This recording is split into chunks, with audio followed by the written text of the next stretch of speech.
Hello guys, welcome back to the Bad Teacher, and today we will discuss our factors that affect learning. And let's start with the first point, learning and maturation. अब देखो learning और maturation कैसे effect करता है learning को। तो maturation is related to the process of growth. Maturation जो है वो ग्रोथ से रिलेटेड एक प्रोसेस है, यानी कि जैसे जैसे आपकी ग्रोथ बढ़ती है वैसे वैसे आप मैच्योर होते जाते हैं, ये तो सभी जानते होंगे। It describe changes that relatively independent of the environment influence and are assume to be closely related to the influence of heredity. तो ये कहना चाह रहे हैं कि मैच्योरिटी का मतलब ज़्यादा मतलब जो है एनवायरनमेंट से लेना देना नहीं है। एनवायरनमेंट की बजाय जो आपकी हेरिडिटी है, ठीक है, जो आपको गुण अपने मतलब माता पिता से मिले हैं उन पे ज़्यादा फोकस रहता है मैचुरेशन का।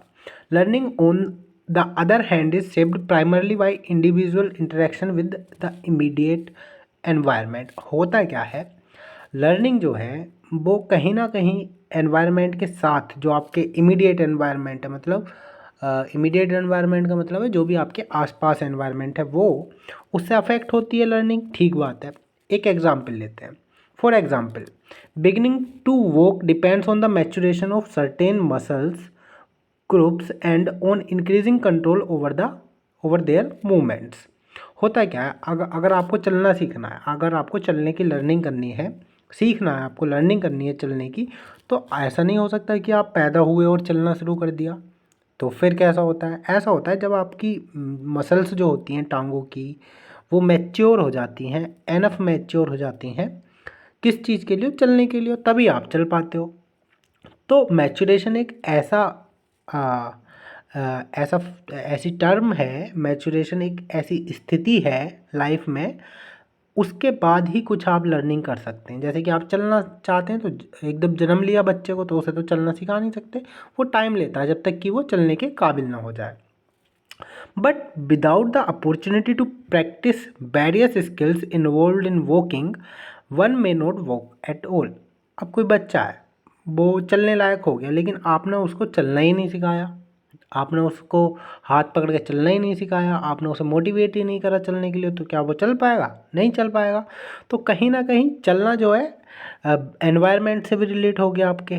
ठीक है, similarly although to start speaking is most influenced by maturation. ऐसे ही बोलने के साथ होता है, बोलना भी अधिकतर मैचुरेशन से ही शुरू करता है। आपको पता है बच्चा 1 साल के बाद ही बोल पाता है, लगभग 1 साल के आसपास बोल लेता है या 1 साल के बाद बोलना शुरू करता है। लड़कियां जल्दी बोलने लगती हैं, लड़के थोड़े लेट बोलते हैं।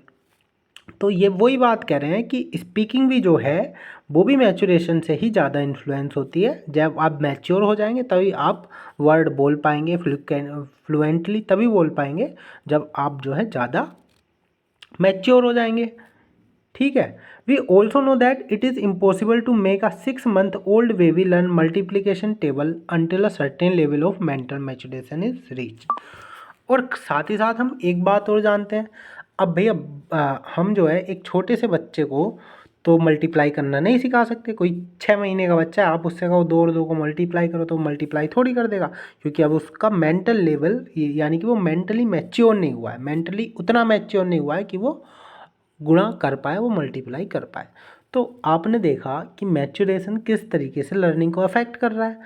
अब और थोड़ा सा इसे डीपली देखेंगे। अच्छा, डीपली देखेंगे आगे। अभी देखते हैं, एक चीज़ होती है रेडीनेस टू लर्न, ये थोड़ा थोड़ा मैच्योरेशन से ही रिलेटेड है। अगर आप किसी चीज़ को लर्न करने के लिए रेडी हैं, उस चीज़ का अधिगम करने के लिए, उस चीज़ को सीखने के लिए अगर आप रेडी हैं तभी आप उसे सीख पाएंगे। अगर आप रेडी नहीं हैं तो आप नहीं सीख पाएंगे। अच्छा, तो चलिए इसे पढ़ लेते हैं।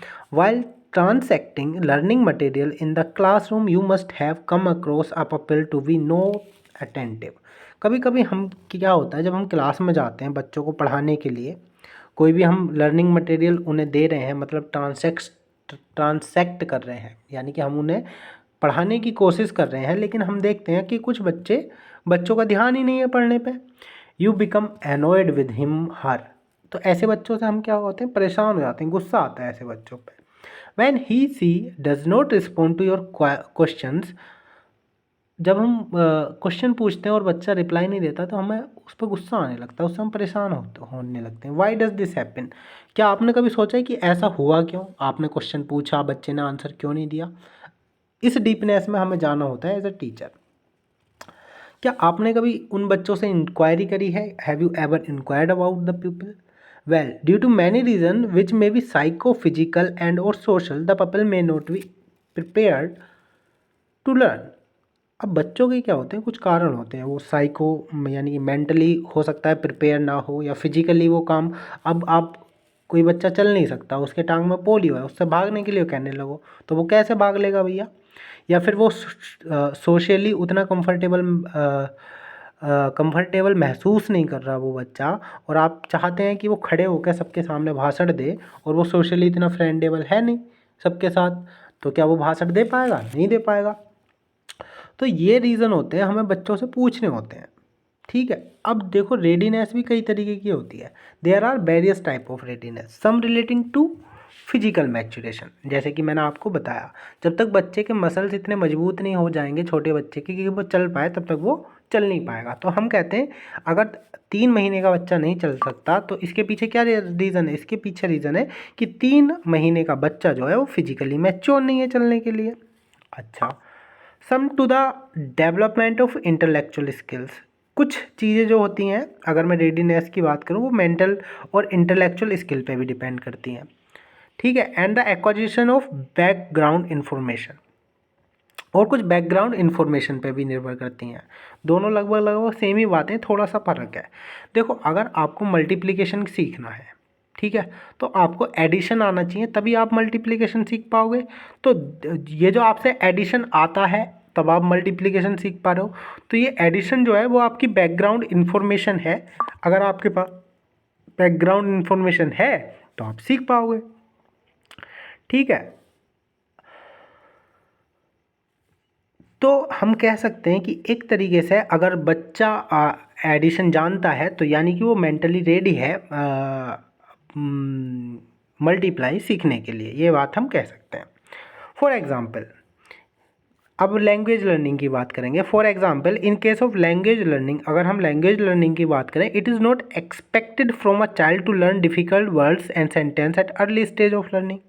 बच्चा पैदा हुआ, आप उससे कहने लगो बेटा ज़रा मुझे बोल के दिखाओ पापा तुम कहाँ जा रहे हो, तो वो बोल लेगा? नहीं बोलेगा।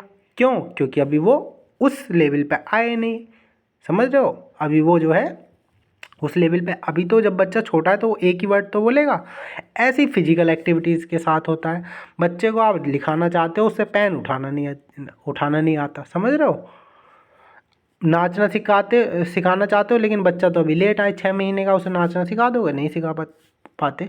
तो ये सब डिपेंड करता है, नाचना लिखना ये सब किस चीज़ पे डिपेंड करता है? फिजिकल रेडीनेस पे। कि हम कह सकते हैं बच्चा फिजिकली रेडी है तो वो फिजिकली काम कर सकता है, मेंटली रेडी है तो मेंटली काम कर सकता है, सोशली रेडी है तो सोशली वो लर्निंग कर सकता है समाज की। अब देखो, effective learning takes place when the people is ready to learn. ये लाइन आपको याद रखनी है, काम आएगी। जो इफ़ेक्टिव लर्निंग है यानी कि वो लर्निंग जो बाकी में काम करेगी, जिससे बच्चे को बाकी में लर्न होगा, जिससे बच्चे के बिहेवियर में परमानेंट चेंज होगा, वो तभी होती है जब बच्चा रेडी होगा सीखने के लिए। हैंस, टू डिटरमाइन रेडीनेस, अगर हम रेडीनेस को डिटरमाइन करें, you need to have some knowledge of children's emotional and intellectual development. तो आपको बच्चे की इमोशनल और इंटेलेक्चुअल, और यहाँ तक कि मुझे कहना चाहिए फिजिकल डेवलपमेंट की भी नॉलेज होनी चाहिए। आपको पता है जब बच्चा फिजिकली इतना डेवलप हो जाएगा तो हम उसे ये सिखा सकते हैं, मेंटली इतना डेवलप हो जाएगा तो हम उसे ये सिखा सकते हैं।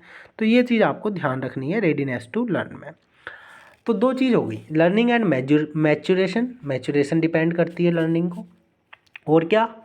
और एक चीज़ है हमारी रेडीनेस। रेडीनेस से जो है बहुत इफ़ेक्ट होती है लर्निंग। अगली बात करेंगे फॉर एजुकेशन। अगर मैं एजुकेशन की बात करूँ, in school to be effective the environments needs to be conducive to learning. अगर हमें बच्चे को सिखाना है पढ़ना, ठीक है भाई, तो उसे ऐसा एनवायरनमेंट तो दो कि वो पढ़ पाए। इसका भी एग्जाम्पल आगे आएगा। Allowing the peoples space and time to interact within the learning and teaching process, creating and maintaining stimulating learning environment can be achieved through effective classroom organization, interactive and whole school displays and a climate of innovation. अब बच्चे को अगर हमें सिखाना है, देखो सारा focus सिखाने पे ही है, हमारा काम क्या है एज अ टीचर, हमें सिखाना है, ठीक है, बच्चों को सिखाना है। तो बच्चों को सिखाने के लिए बच्चों को उतना टाइम दो, बच्चों को उतना स्पेस दो जहाँ पे वो कुछ कर सकें। अब बच्चे को तुमने हाथ बांध के बैठने के लिए वो कह दिया तो बच्चा क्या ही करेगा, समझ रहे हो मेरी बात। तो हमें एक ऐसा एनवायरनमेंट बनाना होता है जिसमें कि बच्चा जो है आराम से सीख सके, दूसरों के साथ इंटरेक्ट कर सके, ठीक है। क्लाइमेट ऑफ इनोवेशन हमें क्रिएट करना है, यानी कि बच्चा अगर चाहे इनोवेट करना तब भी वो कर सके। अब इसको लेकर हम दो सिचुएशन लेते हैं और अच्छे से समझने के लिए। एक स्कूल है, एक स्कूल में एक क्लास है जिसमें कि 40 बच्चे हैं, एक क्लास के अंदर 40 बच्चे हैं, ठीक है, और वो इधर उधर चल भी नहीं सकते, क्लास में जगह ही नहीं है इतनी, वहाँ पे ना लाइट है ज़्यादा, ना वेंटिलेशन की उचित व्यवस्था है उसके अंदर, और गर्मी बहुत ज़्यादा है उस क्लास के अंदर। ये मैं पहली सिचुएशन आपको बता रहा हूँ। और बच्चे का पसीना निकल रहा है, बच्चे शोर मचा रहे हैं, समझ रहे हो। तो अगर इस क्लास की मैं बात करूँगा तो इसमें ना स्पेस है ना कोई अच्छा एनवायरनमेंट है, तो क्या इस क्लास में लर्निंग हो पाएगी। और बच्चों से टीचर कह रहा है चुप हो जाओ चुप हो जाओ, और बच्चे भी चुप कैसे हो जाएं, इतनी सी क्लास में बैठा रखा है, तो क्या वहाँ पे लर्निंग होगी, नहीं होगी। लर्निंग कब होगी, तब होगी एक दूसरा स्कूल है, उसमें कुछ स्टूडेंट हैं जो कि कुछ एक्टिविटी कर रहे हैं एक क्लासरूम में, जो कि क्लास एकदम साफ़ है, वेल वेंटिलेटेड है, यानी कि वेंटिलेशन की उचित व्यवस्था है उस क्लास के अंदर। और जो उस क्लास की दीवारें हैं उस पर भी बहुत सारी डेकोरेटेड चीज़ें, मान लो गिनती लिखी पड़ी हैं, मोर बना पड़ा है, कहीं पर कुछ हुआ पड़ा है, इस तरीके के लर्निंग मटेरियल चिपके हुए हैं।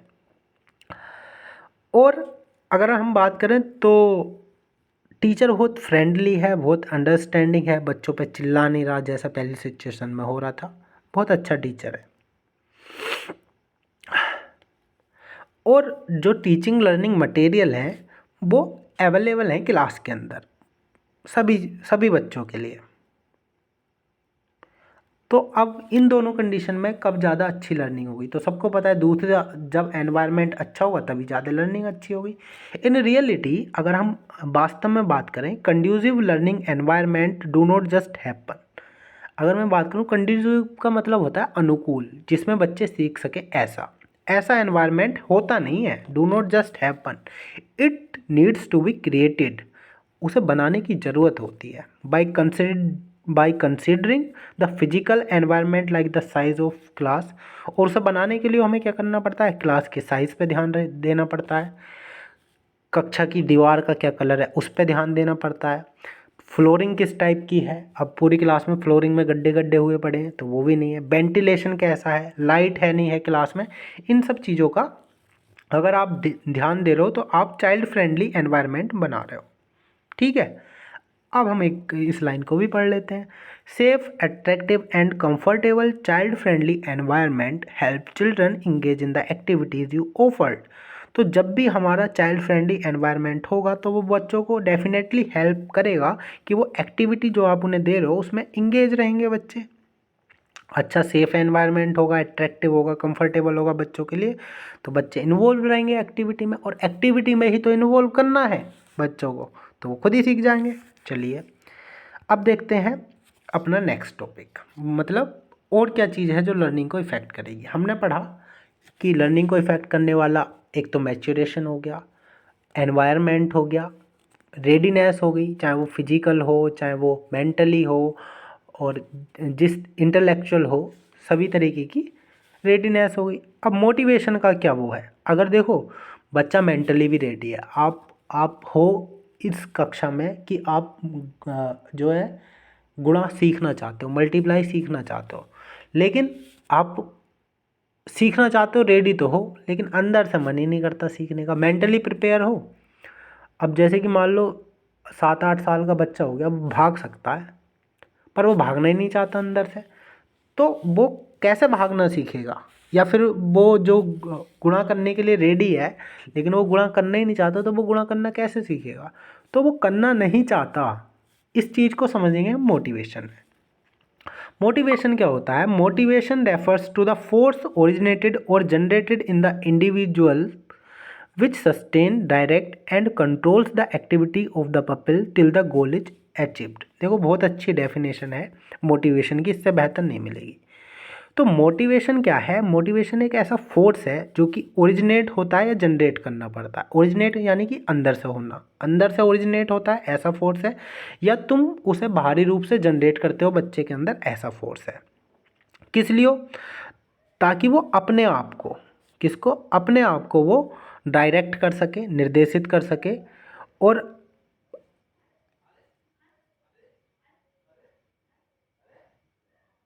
विच सस्टेन डायरेक्ट्स एंड, कोई बोल रहा था बाहर तो इसलिए मैं रुक गया था, विच sustains directs and control the activities of the pupil till the goal is achieved. तो जब तक गोल की प्राप्ति नहीं हो जाती तब तक वो जो फोर्स है वो डायरेक्ट करता रहे, बच्चों को कंट्रोल करता रहे, एक्टिविटी में इंगेज रखता रहे, जब तक कि गोल अचीव नहीं हो जाता। This is motivation. समझ गए? इस डेफिनेशन को पढ़ लिया, मोटिवेशन तुम समझ गए। ठीक है। There are two type of motivation, दो तरीके के होते हैं भैया, सबने सुने, इंट्रिंसिक, एक्सट्रिंसिक। मतलब भी सब जानते हैं। इंट्रिंसिक का मतलब जो अंदर से आता है, एक्सट्रिंसिक का मतलब जो बाहर से होता है, टेम्परेरी होता है। जबकि इंट्रिंसिक क्या होता है? वो टेम्परेरी नहीं होता, वो होता है परमानेंट। एक बार आ गया अंदर से मोटिवेशन तो वो लगातार बना रहता है। चलिए, लेकिन लाइनें पढ़नी बहुत ज़रूरी हैं। क्यों? क्योंकि भैया यही लाइनें सीधे हमें पेपर में मिलती हैं, वो आप वीडियो देख चुके होंगे।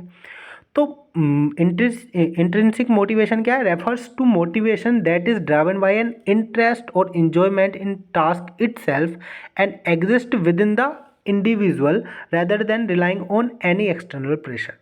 तो वही बात है, किसी बाहरी चीज़ पे डिपेंड होने के बजाय वो अंदर से होता है बच्चे को उस चीज़ में रुचि होती है या बच्चे को उस चीज़ में इंजॉयमेंट आती है, मज़ा आता है, तो वो बच्चा खुद से टास्क करता है।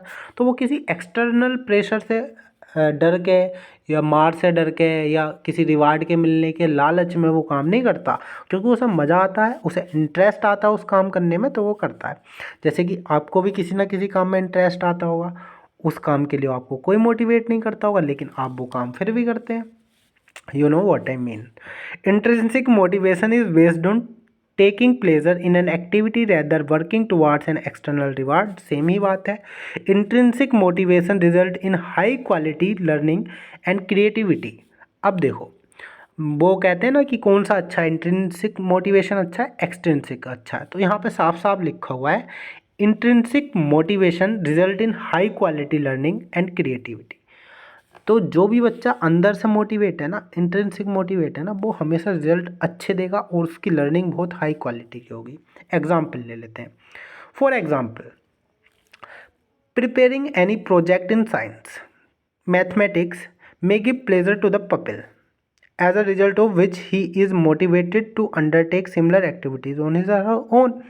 तो ये क्या कहना चाह रहे हैं? ये कहना चाह रहे हैं कोई भी प्रोजेक्ट बनाना साइंस का या मैथ का बच्चों को जो है एक प्रसन्नता देता है।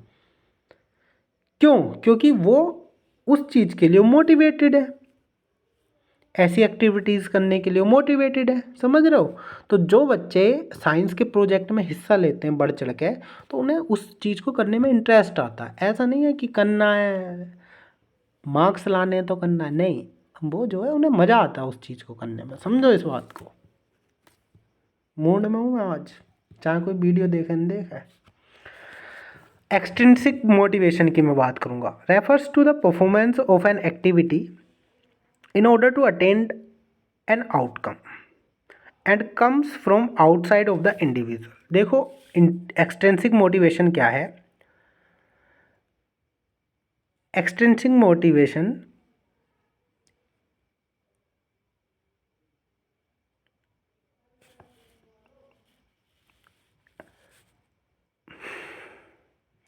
बार बार बाहर बोलते रहते हैं, डिस्टर्ब करते रहते हैं। चलो देखते हैं। एक्सट्रिंसिक मोटिवेशन हम पढ़ रहे थे, क्या है वो? एक ऐसा मोटिवेशन है किसी भी आउटकम, मतलब किसी भी एक्टिविटी को परफॉर्म करने के लिए हो, और कोई भी मतलब किसी भी रिजल्ट को प्राप्त करने के लिए किसी भी एक्टिविटी से, मान लिया आपने कुछ एक्टिविटी कराई और उस एक्टिविटी से, एक्टिविटी बहुत सारी होती हैं, ये तो बताने की ज़रूरत है नहीं, इतना तो जानते ही होंगे सब।